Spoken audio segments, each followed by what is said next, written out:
إن الحمد لله نحمده ونستعينه ونستغفره ونعوذ بالله من شرور أنفسنا ومن سيئات أعمالنا من يهده الله فلا مضل له ومن يضلل فلا هادي له وأشهد أن لا إله إلا الله وحده لا شريك له وأشهد أن محمدا عبده ورسوله أما بعد فإن خير الحديث كتاب الله وخير الهدي هدي محمد صلى الله عليه وسلم وشر الأمور محدثاتها وكل محدثة بدعة وكل بدعة ضلالة وكل ضلالة في النار.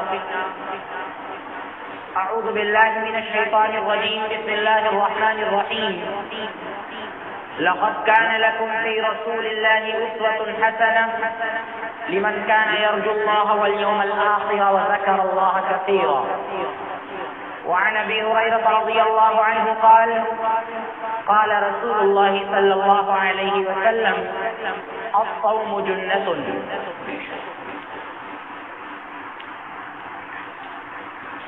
محترم اسلامی و دینی بھائیوں، شعبان کے مہینے سے ہم گزر رہے ہیں. اس مہینے کے تعلق سے اللہ کے رسول صلی اللہ علیہ وسلم سے کئی ایک باتیں مروی ہیں. نبی صلی اللہ علیہ وسلم سے ثابت شدہ صحیح باتوں کو جاننا یہ بہت ضروری ہے، اور جو غلط فہمیاں ہیں اس مہینے کے تعلق سے اور جو چیزیں لوگوں نے ایجاد کر رکھی ہیں ان کی قباحت کو جاننا یہ بھی ضروری ہے. سب سے پہلے یہ بات آتی ہے کہ شعبان کو شعبان کیوں کہا جاتا ہے؟ کیونکہ ہر مہینے کا جو نام ہے، نام رکھنے کا کوئی نہ کوئی مقصد ہے، اس کا کوئی نہ کوئی پس منظر ہے، کسی وجہ سے وہ نام رکھا گیا ہے.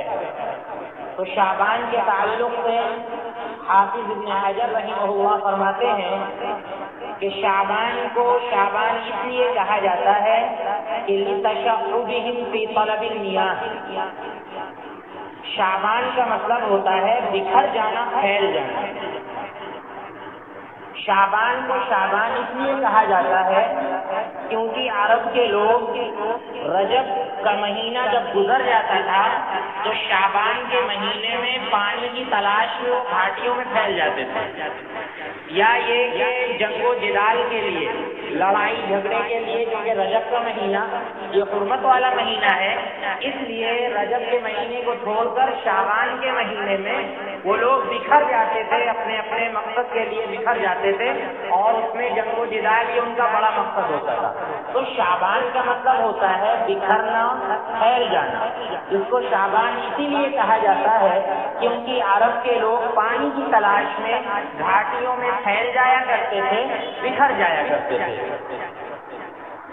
شعبان کے تعلق سے اما عائشہ رضی اللہ عنہا فرماتی ہیں کہ میں نے نبی صلی اللہ علیہ وسلم کو رمضان کے علاوہ کسی بھی مہینے میں مکمل روزہ رکھتے ہوئے نہیں دیکھا. یعنی مکمل مہینے کا روزہ نبی صلی اللہ علیہ وسلم صرف اور صرف رمضان میں رکھا کرتے تھے. اور اما عائشہ رضی اللہ عنہ فرماتی ہیں کہ شعبان سے زیادہ ہم نے نبی صلی اللہ علیہ وسلم کو کسی مہینے میں نفلی روزے رکھتے ہوئے نہیں دیکھا. یعنی سب سے زیادہ اللہ کے رسول صلی اللہ علیہ وسلم شعبان کے مہینے میں نفلی روزہ رکھا کرتے تھے. پورے مہینے کا تو نہیں رکھتے تھے، لیکن آپ صلی اللہ علیہ وسلم کی کوشش یہ ہوتی تھی کہ زیادہ سے زیادہ ہم اس میں روزہ رکھیں. یہ بخاری کی روایت ہے. اور ایک دوسری روایت میں اما عائشہ رضی اللہ عنہا فرماتی ہیں کہ نبی صلی اللہ علیہ وسلم کو شعبان کے مہینے میں سب سے زیادہ نفلی روزہ رکھنا محبوب تھا. آپ صلی اللہ علیہ وسلم شعبان کے مہینے میں سب سے زیادہ نفلی روزہ رکھا کرتے تھے.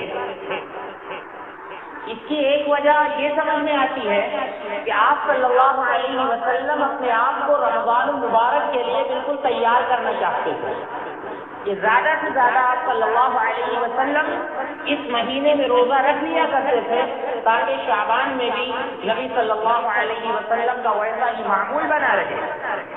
اور اللہ کے نبی صلی اللہ علیہ وسلم نے امت کو یہ پیغام دینا چاہا ہے کہ جو اس امت کا رہبر ہے اور اس امت کا سب سے افضل انسان ہے اور نبیوں میں سب سے زیادہ افضل ہے، اس کا یہ وقیرہ تھا کہ وہ رمضان ہی میں نہیں بلکہ رمضان کے پہلے مہینے میں یعنی شعبان میں 27 اور 28 اور 20-25 دن کے روزے رکھا کرتے تھے.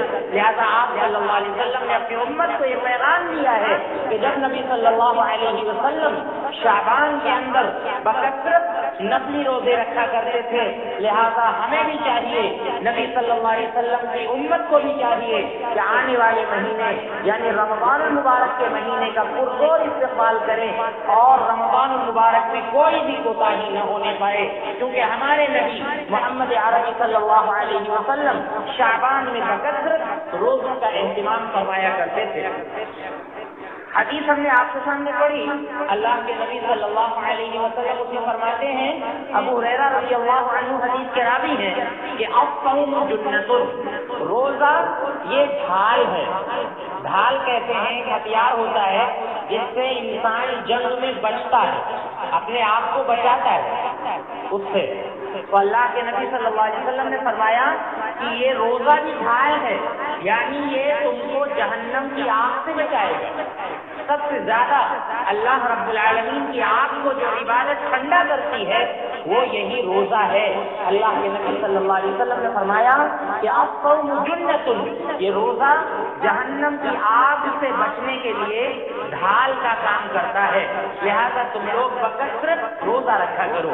اسی لیے آپ دیکھیے اللہ کے نبی صلی اللہ علیہ وسلم کا معمول تھا کہ آپ صلی اللہ علیہ وسلم ہفتے میں دوشنبہ اور جمعرات کو روزے سے رہا کرتے تھے. اسی طرح ایام بیس یعنی مہینے کے جو 20 کے دن ہوتے ہیں، 3 دن 13، 14، 15، ان کو ایام بیس کہا جاتا ہے کیونکہ ان میں چاند جو ہے 20 مطلب ہوتا ہے سفید بالکل روشن، کیونکہ اس میں چاند جو ہے بالکل چمکتا ہے اور 14ویں رات میں چاند بہت زیادہ چمکتا ہے. تو اسی لیے ان دنوں کو ایام بیس کہا جاتا ہے، یعنی عربی مہینے کی جو 13، 14 اور 15 کی تاریخ ہوتی ہے اس میں آپ صلی اللہ علیہ وسلم روزے سے رہا کرتے تھے. تو یہ 3 دن روزے سے رہا کرتے تھے اور اسی طرح سے اللہ کے نبی صلی اللہ علیہ وسلم ہفتے میں 2 دن یعنی دوشنبہ اور جمعرات کو روزے سے رہا کرتے تھے. ان کے علاوہ اور بھی نفلی روزے، یوم عاشورہ کا روزہ اللہ کے رسول صلی اللہ علیہ وسلم رکھا کرتے تھے.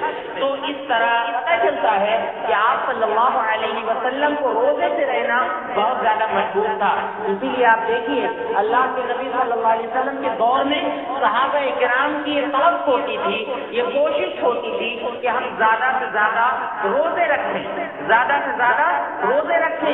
بلکہ 3 صحابہ کرام جو اللہ کے نبی صلی اللہ علیہ وسلم کی خدمت میں آئے تھے اور آپ صلی اللہ علیہ وسلم کی عبادت کا حال پوچھا تھا، تو ام المؤمنین نے جب نبی صلی اللہ علیہ وسلم کی عبادت کا حال بتایا تو انہوں نے تقالوہا، تو انہوں نے کم سمجھا کہ اللہ کے نبی صلی اللہ علیہ وسلم اتنی زیادہ عبادت کرتے تھے اور کہاں اللہ کے نبی صلی اللہ علیہ وسلم اور کہاں ہم جیسے انسان. لہذا ہم کو تو نبی صلی اللہ علیہ وسلم سے زیادہ عبادت کرنی چاہیے. تو 3 صحابہ کرام تھے، تینوں نے قسم کھا لی. ایک نے کہا کہ میں ہمیشہ جب تک زندہ رہوں گا میں روزے سے رہوں گا، لا افطر، میں بغیر روزے کے کبھی نہیں رہوں گا. ایک نے قسم کھا لی کہ میں رات بھر جاگ کر اللہ کی عبادت کروں گا، میں رات بھر نہیں سوؤں گا.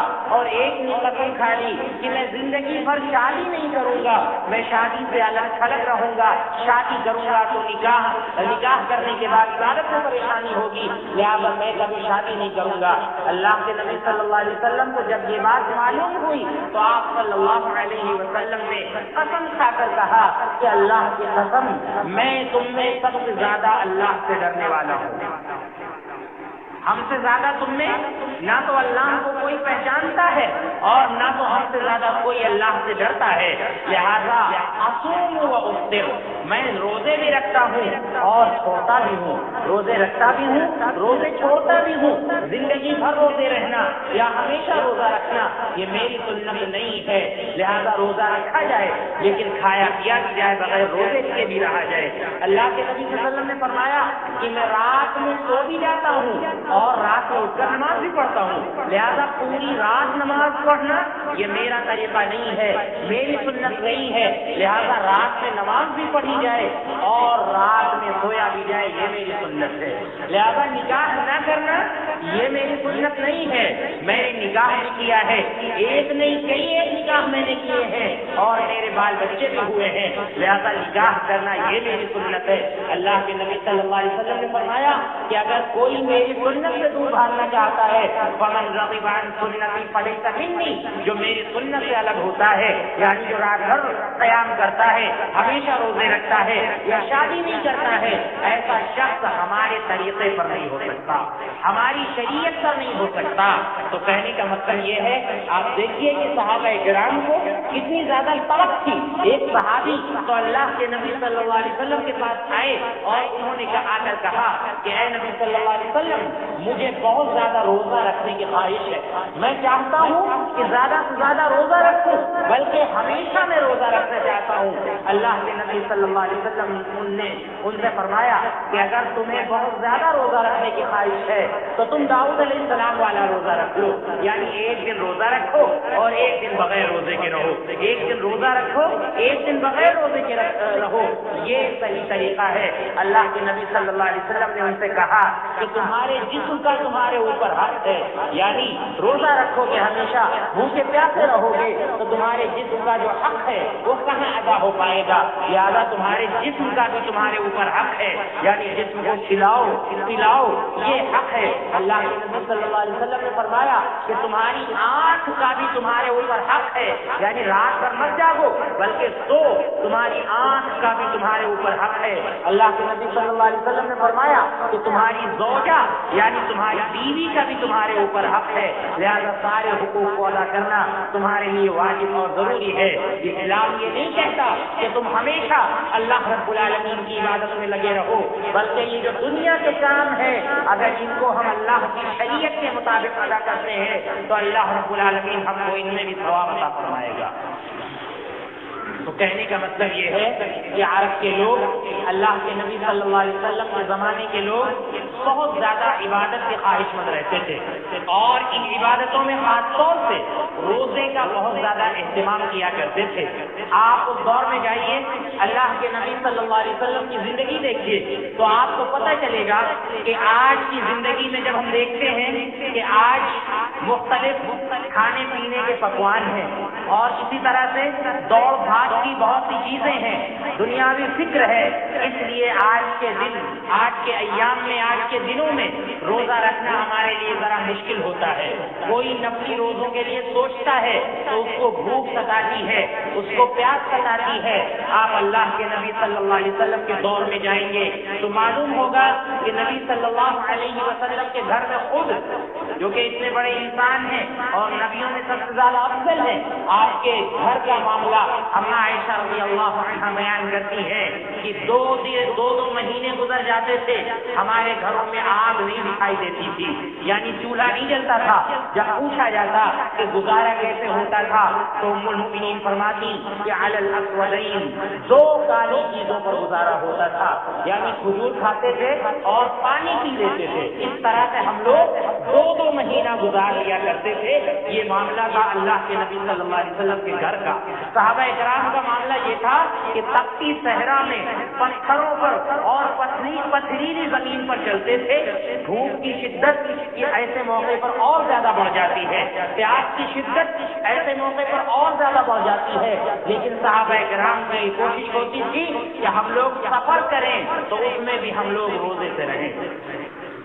سفر کریں تو اس میں بھی ہم لوگ روزے سے رہیں، کیونکہ وہ جانتے تھے اللہ کے نبی صلی اللہ علیہ وسلم کا فرمان ان کے سامنے تھا کہ الصوم جنۃ، یہ روزہ جو ہے جہنم کی آگ سے بچنے کے لیے ڈھال ہے، بچنے کے لیے ڈھال ہے۔ لہذا ان کے سامنے اللہ کے نبی صلی اللہ علیہ وسلم کا یہ ارشاد تھا، اسی لیے وہ روزوں کے لیے اتنے زیادہ فکر مند رہا کرتے تھے۔ ذرا آج ہم اپنے گریبان میں جھانک کر دیکھیں تو ہم کو پتہ چلے گا کہ ہمارے پاس مختلف امراض ہیں، بیماریوں کی بھرمار ہے۔ انسان چاہ کے بھی رمضان المبارک کے روزے، بہت سے لوگ ایسے ہیں جو رمضان المبارک کے روزے چاہ کر بھی نہیں رکھ پا رہے ہیں، کیونکہ اتنے امراض ان کو گھیرے ہوئے ہیں۔ اور ہمارے بعض نوجوان ایسے ہیں جن کو اللہ رب العالمین نے صحت دے رکھی ہے، سب کچھ ان کو اللہ رب العالمین نے دیا ہے، لیکن بھوک کی شدت صبح سے لے کر شام تک برداشت کرنا ان کے بس کی بات نہیں ہے۔ اور آپ دیکھ لیجیے کھانے کی شدت بھی برداشت کرنا ان کے بس کی بات نہیں ہے، کیونکہ ہمارے ایمان میں یقیناً بہت زیادہ کمزوری آ چکی ہے۔ لہذا نفلی روزے نہ صحیح، لیکن کم از کم اس شعبان کے مہینے میں ہمیں رمضان المبارک کے لیے بالکل تیار ہو جانا چاہیے۔ رمضان المبارک کے روزوں کے لیے ہمیں کمر بستہ ہو جانا چاہیے اور تیار ہو جانا چاہیے کہ آنے والا جو اگلا مہینہ ہے، رمضان کا مہینہ ہے، اس میں انشاءاللہ ہمارا ایک بھی روزہ نہیں چھوٹے گا، جو کہ فرض روزہ ہے، اس میں ایک بھی روزہ ہمارا نہیں چھوٹے گا۔ اس بات کی ہر مسلمان کو فکر کرنی چاہیے کہ اللہ رب العالمین انشاءاللہ ہم کو ہمت اور طاقت دے گا اس گرمی کے موسم میں، اس پیاس کے موسم میں، کہ ہم سے ایک بھی روزہ نہیں چھوٹے گا۔ اس بات کا ہر شخص کو قصد کرنا چاہیے، کیونکہ یہ شعبان کا مہینہ ہے، یہ پیغام دیتا ہے کہ اللہ کے نبی صلی اللہ علیہ وسلم اور صحابہ کرام ان مہینوں میں بہت زیادہ روزوں کا اہتمام کیا کرتے تھے۔ آپ دیکھیے اسامہ بن زید رضی اللہ عنہ، انہوں نے اللہ کے نبی صلی اللہ علیہ وسلم سے پوچھا کہ اے نبی صلی اللہ علیہ وسلم، آخر کیا بات ہے شعبان کے مہینے میں آپ اتنے زیادہ روزے کیوں رکھتے ہیں؟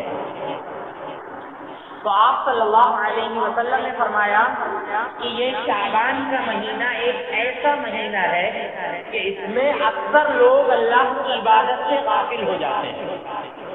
کیوں غافل ہو جاتے ہیں؟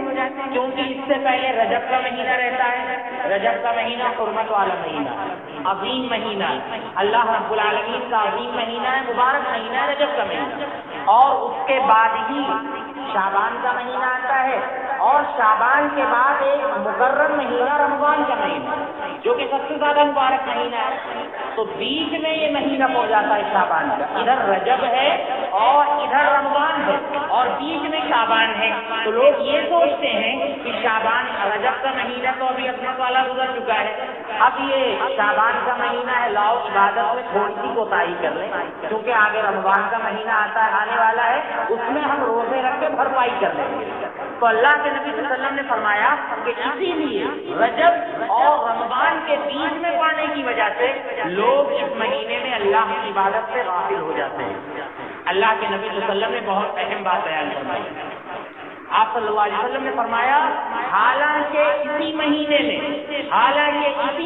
میں اللہ رب العالمین کے دربار میں ہمارے اعمال پیش کیے جاتے ہیں، لہذا ہماری یہ خواہش ہوتی ہے کہ جب اللہ کے دربار میں ہمارے اعمال پیش کیے جائیں تو ہم روزے کی حالت میں رہیں، اس لیے ہم اس مہینے میں زیادہ سے زیادہ روزہ رکھتے ہیں۔ مسند احمد کی روایت ہے، یہ مسند احمد کی روایت ہے، اسامہ بن زید رضی اللہ عنہ حدیث کے راوی۔ آپ اندازہ لگائیے کہ اللہ کے نبی صلی اللہ علیہ وسلم نے کس انداز سے اس مہینے کی عظمت اور اس مہینے کی اہمیت بیان فرمائی ہے۔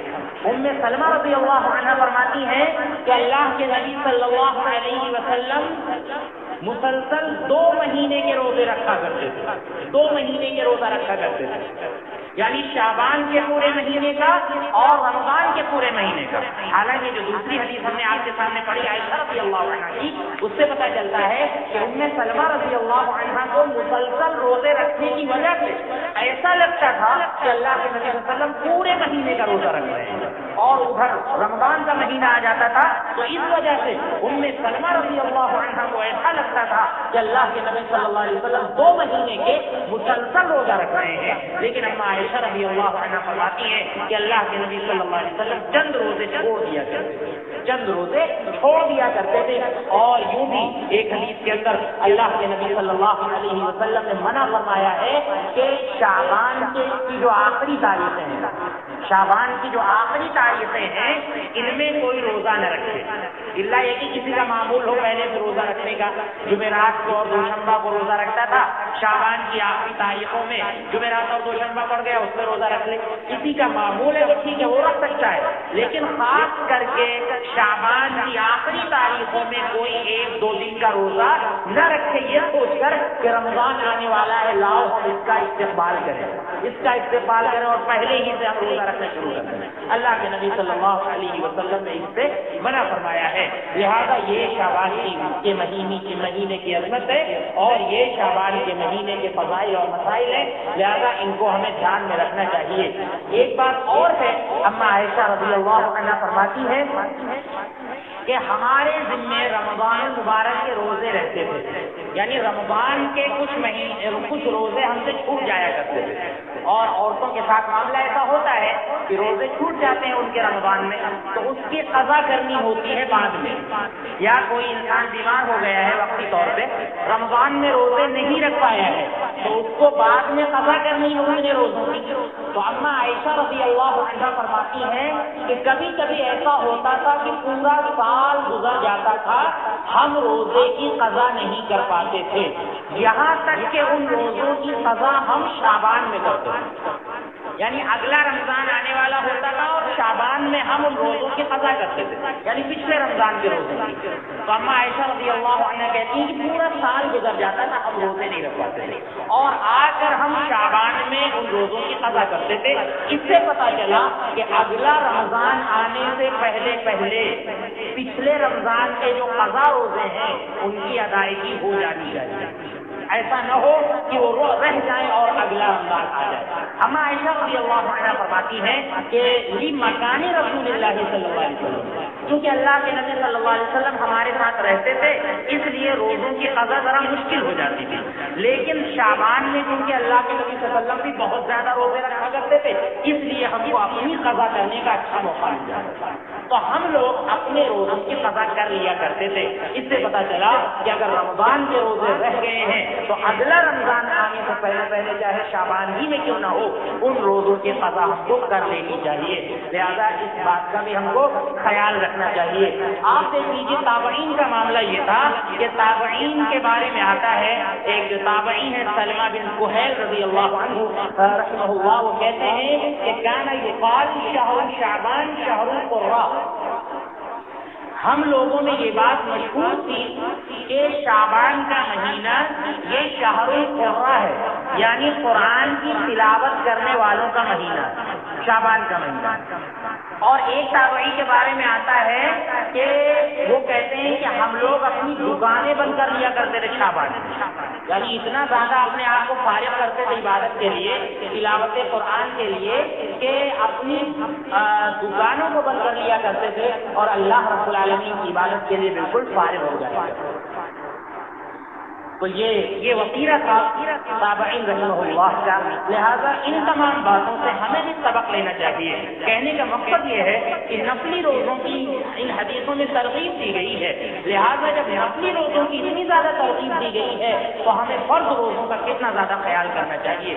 نفلی روزے ہم سے بھلے ہی چھوٹ جائیں جن پر کوئی عذاب نہیں ہے، آپ کو ثواب ملے گا، لیکن ہم نے ذکر کیا کہ صحابہ اکرام کا وسیلہ یہ تھا کہ وہ زیادہ سے زیادہ روزے رکھنا پسند کرتے تھے، لیکن آج بھاگ دوڑ کی زندگی میں اور جہاں کھانے پینے کی اتنی زیادہ چیزیں ہیں ہمارے نوجوان روزے سے بہت زیادہ پیچھے رہتے ہیں۔ لیکن آپ دیکھ لیجئے ان چیزوں کی وجہ سے رمضان کے روزوں پر بالکل ضرب نہیں آنی چاہیے، رمضان المبارک کے روزوں کے لیے ہم کو بالکل تیار ہو جانا چاہیے۔ تو یہ شعبان کے مہینے کی کچھ باتیں ہیں، ان کے علاوہ شعبان کے تعلق سے لوگوں کے ذہن میں بہت سی غلط فہمیاں ہیں، بہت سی باتیں ہیں، لہذا ان کو نکال دینا چاہیے۔ آپ دیکھیے ان میں ایک رات آتی ہے 15ویں شعبان کی، 15ویں شعبان کی رات آتی ہے. 15ویں شعبان کے بارے میں بہت کچھ بیان کیا جاتا ہے. آپ دیکھیے کہیں نہ کہیں سے بیان کیا جاتا ہے، سبھی لوگ اس کو کرتے ہیں. ہم یہ نہیں کہتے کہ اس بارے میں کچھ ہے ہی نہیں، کہیں نہ کہیں کچھ بیان کیا جاتا ہے، سبھی لوگ کرتے ہیں. لیکن ہمیں دیکھنا چاہیے، اس کی تہ میں جانا چاہیے کہ جو باتیں بیان کی جاتی ہیں ان کی حقیقت کیا ہے، کیا مستند انداز میں، صحیح انداز میں وہ باتیں ہم تک پہنچی ہیں یا نہیں، اس پر دھیان دینے کی ضرورت ہے. تو آپ دیکھیے 15ویں شعبان کے تعلق سے تقریباً 12 حدیثیں بیان کی جاتی ہیں. 12 حدیثیں بیان کی جاتی ہیں کہ اس رات کی کچھ حقیقت ہے، اس رات میں عبادت کرنی چاہیے، یا اس رات میں نیکیاں لکھی جاتی ہیں یا اعمال پیش ہوتے ہیں. لیکن ان 12 روایتوں کی حقیقت نہیں ہے، یعنی وہ روایتیں ثابت نہیں، وہ روایتیں ثابت نہیں ہیں. سب کی سب ساری روایتیں ضعیف ہیں. لیکن اب کہنے والے لوگ یہ کہتے ہیں کہ وہ روایتیں اگرچہ ضعیف ہیں لیکن چونکہ 12 ہیں اس لیے کچھ نہ کچھ حقیقت ثابت ہو جاتی ہے. لہذا 15ویں رات کو اسی لیے ہم لوگ جاگتے ہیں، عبادت کرتے ہیں. چلیے ہم نے مان لیا کہ کچھ نہ کچھ حقیقت ثابت ہو جاتی ہے، لیکن آپ یاد رکھیے گا کہ حقیقت ثابت بھلے ہی ہو جاتی ہے، لہذا اس میں ترغیب ہے ان لوگوں کے لیے جو بہت زیادہ عبادت کرتے ہیں، بہت زیادہ عبادت کرتے ہیں. لہذا اگر ان کی خواہش ہے تو 15ویں شعبان کو اور زیادہ عبادت کر لیں، اور زیادہ عبادت کر لیں. اگر ان کی خواہش ہے تو ان باتوں کا اگر سہارا لے رہے ہیں تو، ورنہ اور کچھ بھی ثابت نہیں ہوتا، اور کچھ بھی ثابت نہیں ہوتا کہ جو لوگ سال سال بھر مسجد کا منہ نہیں دیکھتے ہیں اور نمازوں کی پابندی نہیں کر پاتے ہیں، وہ اس رات میں جاگ کر نہ جانے کیسے خرافات انجام دیتے ہیں، اور نہ جانے کیسے انداز میں نمازیں پڑھتے ہیں اور اپنی طرف سے ذکر بتاتے ہیں. اور ایک بری چیز جو ہمارے یہاں رواج پا گئی ہے، اس میں ہم کہتے ہیں کہ غیر مسلموں کا جو دیوالی کا تہوار ہے اور ہمارے اس 15ویں شعبان میں کوئی فرق نہیں ہے. لوگوں نے اہتمام کیا اس رات میں قبرستان جانے کا اہتمام کیا، اور وہاں نہ جانے کیسی لوگ خرافات کرتے ہیں. وہاں پر دیا جلایا جاتا ہے بالکل اسی طرح سے جس طرح سے غیر مسلم اپنے پوروجوں کی قبروں پر جا کر دیا جلاتے ہیں، اسی طرح سے ہمارے مسلمان بھائی قبروں پر جا کر چراغا کرتے ہیں.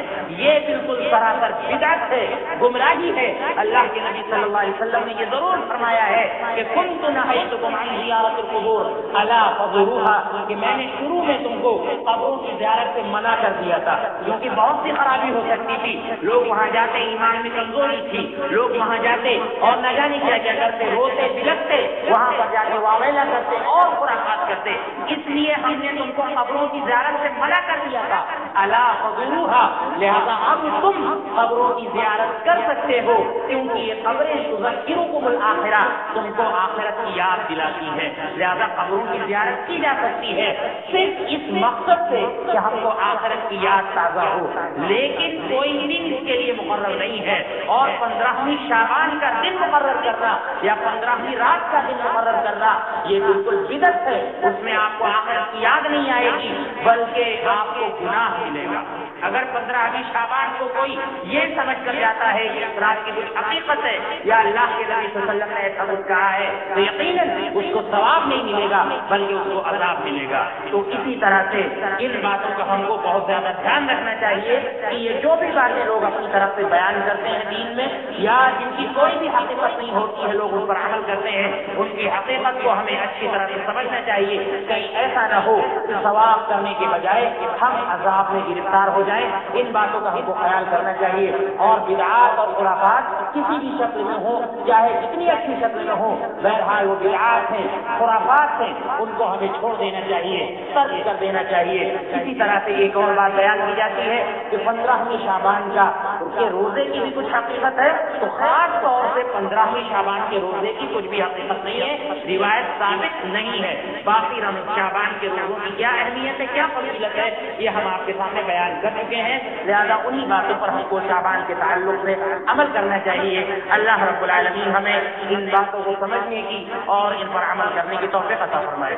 اللہ رب العالمین ہمیں شعبان کے مہینے کے فضائل و مسائل کو سمجھنے کی توفیق عطا فرمائے.